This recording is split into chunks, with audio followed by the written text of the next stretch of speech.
तो दोस्तों चंबल फर्टिलाइजर ने अपने क्वार्टर वन के नंबर को डिस्क्लोज कर दिया है। तो चलिए देखते हैं क्या है क्वार्टर वन के नंबर्स के अंदर डाटा क्रोज में है।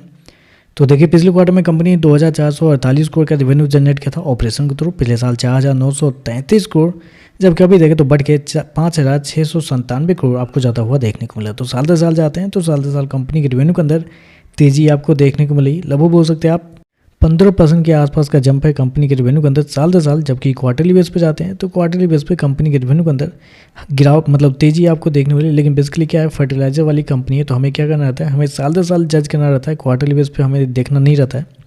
तो कंपनी इसको क्या 5697 करोड़ का रेवेन्यू इस क्वार्टर में, जबकि मार्केट का जो अनुमान था वो था लगभग 5500 करोड़ के आसपास। तो आप कह सकते हैं जितना मार्केट का अनुमान था उससे थोड़ा सा बेहतर आपको देखने को मिला है।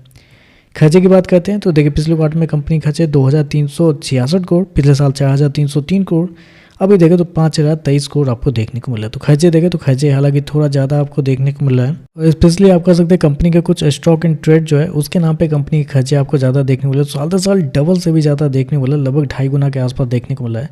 तो यहाँ पे कंपनी के खर्चे थोड़े ज़्यादा हो गए इस क्वार्टर में, जिसकी वजह से एक्सपेंस थोड़े से ज़्यादा इस क्वार्टर में देखने को मिल रहा है।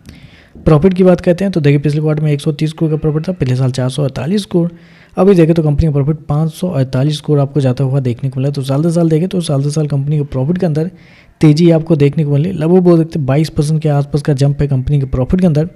क्वार्टरली बेस पे जाते हैं तो यहाँ एक बड़ी तेजी आपको देखने को मिली, लेकिन क्वार्टरली बेस पे हमें देखना नहीं रहता है, साल दर साल ही देखना रहता है। हालांकि अगर आपने गौर किया होगा तो कंपनी का प्रॉफिट बढ़ने के पीछे के रीजन थोड़े इस क्वार्टर में कंपनी के टैक्स को भी जाता है, क्योंकि टैक्स इस क्वार्टर में आपको कम लगते हुए देखने को मिला है। 204 करोड़ कंपनी ने टैक्स के रूप में पे किया है, जबकि पिछले साल 267 करोड़ कंपनी ने पे किए थे। मतलब आप समझिए कि कंपनी के रेवेन्यू बढ़ रहे हैं तो कंपनी के टैक्स भी बढ़ने चाहिए थे, लेकिन टैक्स इस क्वार्टर में थोड़े कम कंपनी ने पे किए हैं, जिसकी वजह से कंपनी का प्रॉफिट आपको बढ़ता हुआ देखने को मिला है।